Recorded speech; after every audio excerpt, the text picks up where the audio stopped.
yung kanyang arms micron. So ipapakita ko sa inyo kung ano yung ano nito.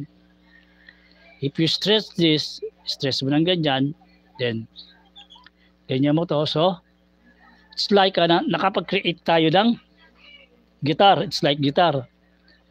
So i-ano natin, i-attach natin dito para makikita ng ating mga televiewers how cool this is.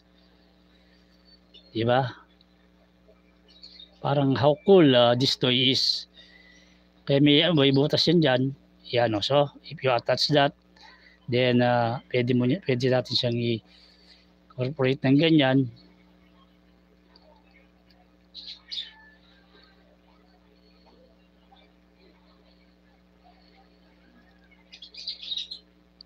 So,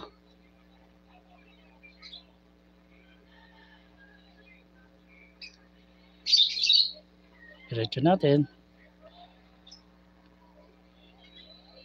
So we create, nakapag-create po tayo ng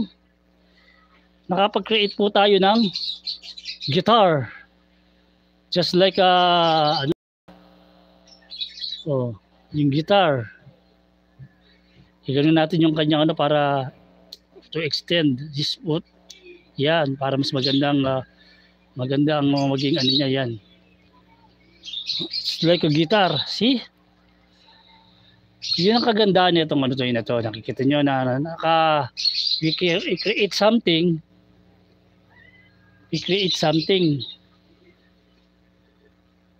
Na talagang makikita natin na talagang rakista ang datingan niya. Rakista datingan ng ating si Soundwave. Yan, kung makikita nyo, no. Yan ang datingan ng pagiging gitarista.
Hello, ayun, no. Nakita nyo, as reminiscing to the toy that we have, nakita nyo na para siyang it's like he's holding a guitar. Yan po ang ano niyan, yan po ang talagang target ng designer niya na nakita nyo po na meron siyang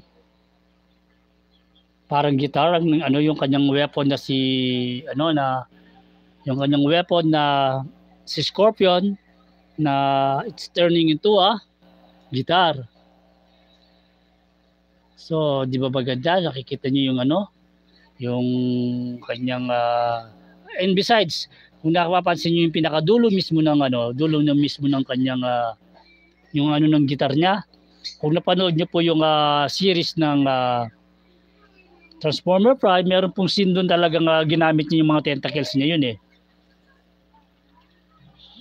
Ginamit niya yung tentacles niya yan na para sa kanyang pakikipaglaban. And also, ito, yung ating ginawang yung ginawa po natin na improvise